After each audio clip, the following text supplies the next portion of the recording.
আরে তুমি কি করছো? আমি তো তোমার ভাগ্নি, তুমি আমার মা, আমার স্ত্রী, আমার মামি। আর আমি শুনেছি মামিরা নাকি মায়ের মতোই হয়। মামি বল, আমি আজ কোনো কিছু শুনব না। আজ তোকে আমি যা বলি তাই করতে হবে। সেদিন প্রচণ্ড ঠান্ডা পড়ছিল। বাইরে ছিল হাত কাঁপানো ঠান্ডা আর প্রবল বাতাস। আমার ঘরের জানালা ঠিকমতো বন্ধ হচ্ছিল না। তাই আমার ভাগ্নে এসে বলল, মামি আমি আপনার ঘরে থাকতে চাই। তার কথা শুনে আমি তাকে আমার বিছানার এক পাশে জায়গা করে দিলাম। রাত গভীর হতেই তাপমাত্রা আরও কমতে শুরু করল।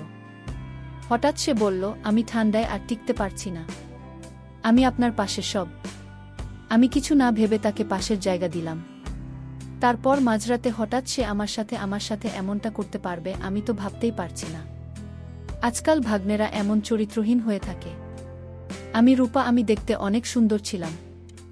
গায়ের রং ছিল একদম ফর্সা। নিজের শরীরের অনেক যত্ন নিতাম। তাই আমার তেমন বয়স বোঝা যায় না। আমি সব সময় দামি আধুনিক পোশাক পরতে ভালোবাসতাম, যা আমাকে আরও অনেক আকর্ষণীয় করে তুলতে। সেদিন আমি শহরের একটি পার্কের পাশে গিয়েছিলাম। পার্কের পার্কিং এলাকায় অনেক ভিড় ছিল। আমি একটু এগিয়ে দেখি আমার পুরনো বান্ধবী সেখানে দাঁড়িয়ে আছে আর তার ছেলে পাশে বসে রয়েছে। তার চেহারা দেখে মনে হলো হয়তো সে কোনো দুর্ঘটনার শিকার হয়েছে। আমি তৎক্ষণাৎ তাকে গাড়িতে তুললাম এবং হাসপাতালে নিয়ে গেলাম। তার অবস্থা খুব গুরুতর ছিল। হাসপাতালে পৌঁছে তাকে ভর্তি করালাম। ফর্ম পূরণ করার পর যখন আমি তার ছেলের পাশে বসলাম, তখন সে আমার দিকে তাকিয়ে মৃদু হেসে বলল, আপনি আমাদের জন্য যে একজন দেবদূত হয়ে এসেছেন।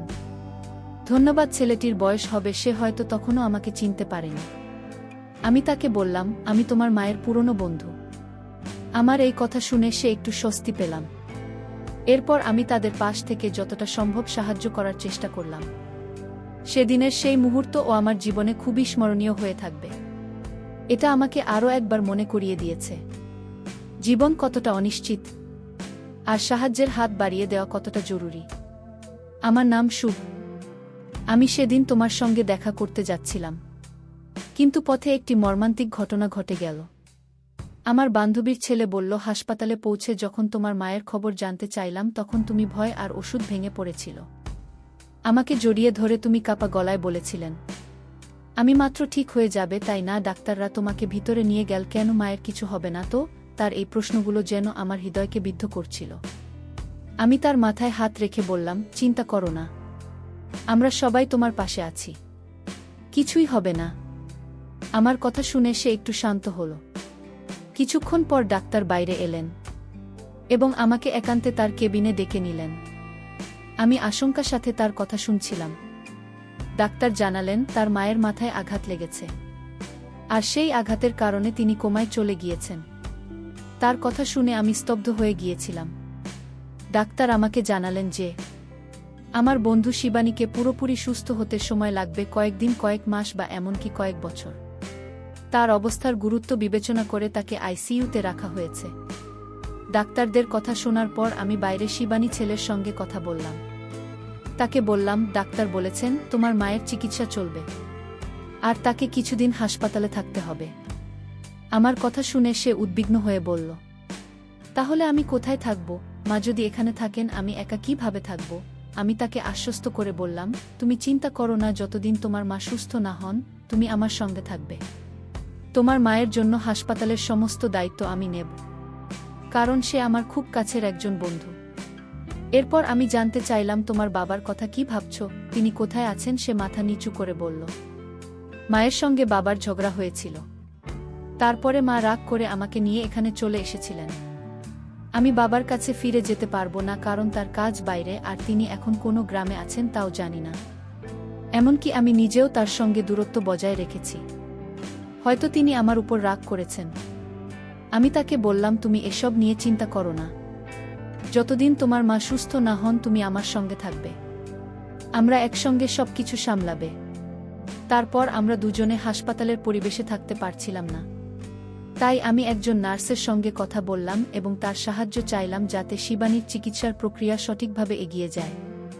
শিবানী চিকিৎসার দায়িত্ব নেওয়ার পর বুঝতে পারলাম হাসপাতালে দীর্ঘ সময় থাকা আমার পক্ষে সম্ভব নয়, কারণ আমার কাজের দায়িত্ব ছিল। তাই আমি তার ছেলে শুভকে আমার বাড়িতে নিয়ে এলাম। বাড়িতে আসার পথে তার জন্য কিছু প্রয়োজনীয় পোশাক কিনে দিলাম, কারণ তার কাছে তেমন কিছুই ছিল না। সেদিন শুভ খুবই মনমরা ছিল। রাতে আমি অনেকবার তার রুমের সামনে গিয়ে দেখি সে কেমন আছে জানতাম। সময়ের সঙ্গে সঙ্গে স্বাভাবিক হয়ে উঠবে। পরের কয়েকদিন আমি তাকে হাসপাতালে নিয়ে গিয়ে তার মায়ের সঙ্গে দেখা করেছিলাম। এছাড়া শিবানীর শরীর ভালো, এর জন্য আমি হাসপাতালে নার্সদের সঙ্গে কথা বললাম এবং তাদের সাহায্যের জন্য অর্থ প্রদান করলাম, কারণ প্রতিদিন সেখানে যাওয়া আমার পক্ষে সম্ভব ছিল না। ধীরে ধীরে শুভ আমার বাড়ির পরিবেশে মানিয়ে নিতে শুরু করল। তবে বাড়িতে দীর্ঘ সময় কাটাতে গিয়ে সে একটু একঘেয়েমিতে পড়ে যাচ্ছিল। আমি তাকে বললাম, শুভ, পরের বছর তোমার কলেজ শুরু হবে।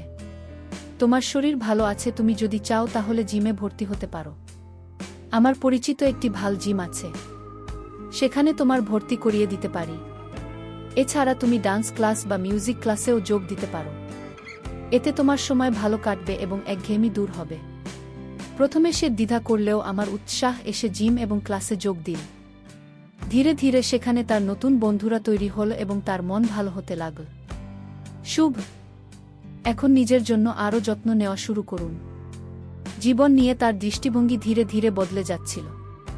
আমার মনে হলো সে কেবল তার শৈশবের কঠিন সময়গুলো কাটিয়ে উঠছিল এবং তার সামনে একটি নতুন ভবিষ্যৎ অপেক্ষা করছিল। শুভ ধীরে ধীরে আমার জীবনে একটি গুরুত্বপূর্ণ অংশ হয়ে উঠেছিল। সে শুধু আমার কথা শুনে তাই নয়, আমার প্রতিটি কাজে সাহায্য করত। আমি দেখলাম জিমে যাওয়ার জন্য তার শরীরের সঠিক যত্ন নেওয়া খুবই জরুরি। তাই আমি প্রতিদিন তার জন্য পুষ্টিকর খাবারের ব্যবস্থা করতাম। এক রাতেই আমি শুভ ঘরে দুধ নিয়ে যাচ্ছিলাম। হঠাৎ দরজার সামনে আমার পা পিছলে গেল এবং আমি মেঝেতে পড়ে গেলাম। সুব্রত ছুটে এল, সে আমাকে সাহায্য করে দাঁড় করান এবং নিজের ঘরে নিয়ে গিয়ে আমাকে বিছানায় শুয়ে দিন। তার এই সাহসিকতা এবং যত্নশীলতা দেখে আমি অবাক হয়ে গিয়েছিলাম। সে আমার হাত থেকে পড়ে যাওয়া দুধ পরিষ্কার করল। মা, আমি পায়ে অনেক ব্যথা পেয়েছিল, পিছলে পড়ে গিয়ে, তাই সে ব্যথা সরানোর জন্য খুব যত্ন সহকারে আমার পায়ে মালিশ করতে শুরু করল। আমি তার দিকে তাকিয়েছিলাম। 16 বছরের ছেলের মধ্যে এতটা পরিপক্কতা আমি কখনোই ভাবিনি। আমার বয়স তখন 32 বছর। জীবনে এমন একজন মানুষ আগে কখনো দেখিনি যে এতটা যত্নশীল আর দায়িত্বশীল। শুভ তার বয়সের তুলনায় অনেক বেশি পরিণত ছিল। তার কাজ করার ধরন, তার দায়িত্ববোধ, সবকিছুতেই একটা বিশেষত্ব ছিল। পায়ে মালিশ করার সময় আমি মৃদু হেসে বললাম, শুভ, আমি তো তোমাকে সব সময় ছোট মনে করতাম, কিন্তু আজ তুমি প্রমাণ করলে যে তুমি কতটা দায়িত্ববান। তোমার পরিণত আচরণ আমাকে সত্যিই অবাক করেছে। সেদিন আমি প্রথম বুঝলাম মানুষের বয়স নয়, তার মনে এবং কাজ করার দক্ষতাই তাকে আলাদা করে তোলে। শুভ এই যত্নশীলতা আমার জীবনের নতুন এক সম্পর্কের ভিত্তি তৈরি করল, যা শুধুই বিশ্বাস এবং পারস্পরিক সম্মানের উপর দাঁড়িয়েছিল। শুভ ধীরে ধীরে তার জীবনকে নতুন পথে নিয়ে যাচ্ছিল। তার জিমে যাওয়া এবং নিয়মিত পুষ্টিকর খাবার গ্রহণের ফলে শরীরে শক্তি এবং মনে আত্মবিশ্বাস অর্জন করেছিল। একজন মজা করে আমি তাকে বললাম, শুভ, এত শক্তি তোর কোথা থেকে আসে? তুই কি খাস যে এত তাড়াতাড়ি এত শক্তিশালী হয়ে গেছিস? সে হেসে বলল, আমি এখন আর আমি ছোট নেই। আমি বড় হয়ে গেছি। তুমি আমাকে এবং আমার মাকে যেভাবে সাহায্য করেছে তার জন্য আমি তোমার কাছে চিরকৃতজ্ঞ। আমি এখন তোমার জন্য কিছু করতে চাই। তার এই কথাগুলো আমাকে করল। শুভ তার কৃতজ্ঞতা প্রকাশ করার পাশাপাশি আমাকে সম্মান জানাচ্ছিল। এরপর সে আমাকে বলল, আমি যদি তোমার কোনো আপত্তি না থাকে, আমি রাতে তোমার ঘরে থাকতে পারি। যদি তোমার কোনো সাহায্যের প্রয়োজন হয়, আমি পাশে থাকি। শুভ সত্যিই খুব যত্নশীল এবং সাহায্যপ্রবণ ছেলে। আমি তার প্রস্তাবে সম্মতি দিলাম। বাড়িতে আমি একাই থাকতাম, তাই আরামের জন্য হালকা পোশাক পরার অভ্যেস ছিল। শুভ বাড়িতে থাকার সময়ও আমি আমার স্বাভাবিক অভ্যাসে কোনো পরিবর্তন আনিনি। রাতের শুভ মৃদু স্বরে বলল, মামি, আমাদের জিম ক্লাসে অনেক মেয়ে আসে যারা স্টাইলিশ পোশাক পরে, কিন্তু আমি কখনো তাদের নিয়ে তেমন কিছু ভাবিনি, কারণ তারা তোমার থেকে তুলনামূলকভাবে কম সুন্দর মনে হয়। তুমি সত্যিই খুব সুন্দর। তোমার পরা পোশাক সবসময় তোমার ব্যক্তিত্বকে আরও আকর্ষণীয় করে তোলে। তার সোজাসাপটা এবং প্রশংসাসূচক কথা শুনে আমি মৃদু হেসে বললাম, তোর কথা শুনে ভালো লাগল শুভ। সেদিন আমি বুঝলাম শুভ শুধু শারীরিকভাবে নয়, মানসিকভাবেও অনেক পরিণত হয়েছে। তারই প্রশংসা এবং কৃতজ্ঞতার অনুভূতি আমাদের সম্পর্ককে আরও গভীর ও বিশ্বাসভিত্তিক করে তুলুন। এদিন সন্ধ্যায় শুভ আমার কাছে এসে বলল, তুমি আমার জন্য যা করেছ তার জন্য আমি সত্যিই কৃতজ্ঞ। আমি মৃদু হেসে তার মাথায় হাত বুলিয়ে বললাম, তুই এত প্রশংসা করিস না। এখন ঘুমিয়ে পর, সকালে তাকে ক্লাসে যেতে হবে। আমাকে অফিসে শুভ মিষ্টি হেসে আমাকে বলল, ধন্যবাদ মামি। তারই ছিল গভীর কৃতজ্ঞতা।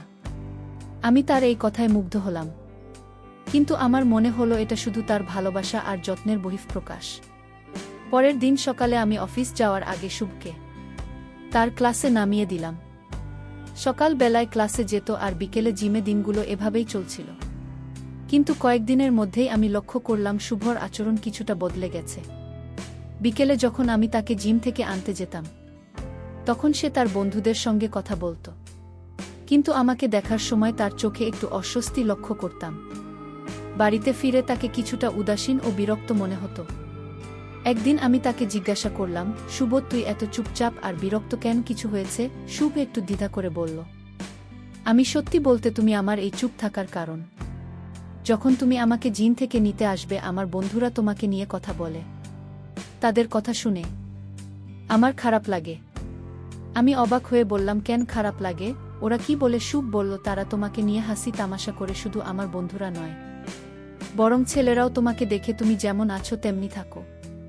কিন্তু আমি চাই না তোমার দিকে কেউ অন্য দৃষ্টিতে তাকান, কারণ তুমি আমার জীবনের এক বিশেষ মানুষ, আর তোমাকে আমি সেভাবে দেখি। তার এই কথা শুনে আমি বিস্মিত হলাম। শুভর মধ্যে যে একটা দায়িত্ববোধ, সুরক্ষার অনুভূতি কাজ করছে। আমি তার কাঁধে হাত রেখে বললাম, তুই চিন্তা করিস না, আমি যেমন আছি তেমনি থাকব। তবে তুই এমন কিছুতে বেশি মন দিস না যা তোকে অস্বস্তি দেয়।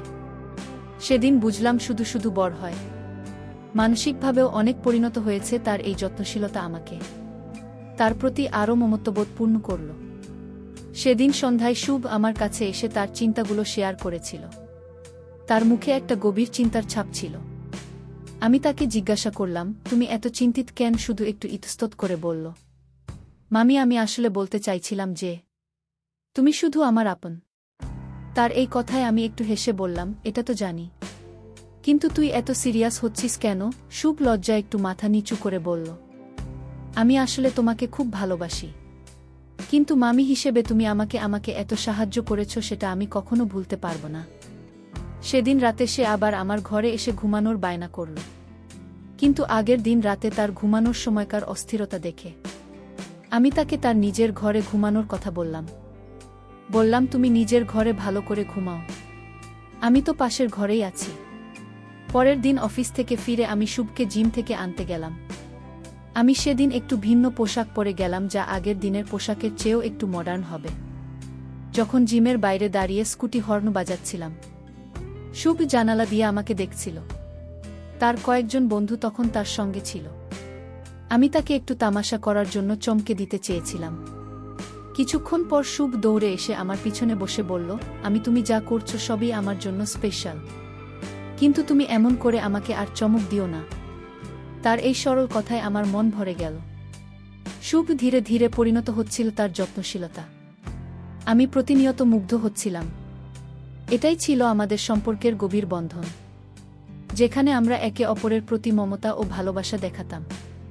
আমরা তখন বাইকে ছিলাম। আমার মনে হচ্ছিল কিছু একটা অস্বাভাবিক হচ্ছে, কিন্তু তেমন গুরুত্ব দিইনি। আমি গাড়ি রাস্তার পাশে থামিয়ে তাকে নামতে বললাম। সে নামার পর আমি রাগী গলায় বললাম, তুমি এটা কি করছো? আমি তো আগেই বলেছিলাম যে জিমে এমন ছোট পোশাক পরে শোনা, কিন্তু তুমি ইচ্ছে করে আমার সামনে আরও ছোট ছোট পোশাক পরে এসেছিলেন। যাই হোক, বাড়িতে এসে রাতে খাওয়া দাওয়া সেরে আমি তাকে বললাম, তোমার ঘরে গিয়ে শুয়ে পড়ো। কিন্তু শুভ নিজের রুমে গিয়ে শুয়ে পড়ল। রাতে হঠাৎ করে আমি শুভকে ডাকলাম, শুভ, আমার পায়ে অনেক ব্যথা করছে, তুমি একটু মালিশ করে দাও, আমি পায়ের ব্যথায় মরে যাচ্ছি। তারপর শুভ আসলো, আমার পায়ে মালিশ করে দিতে লাগল, আর 5 মিনিটের মধ্যেই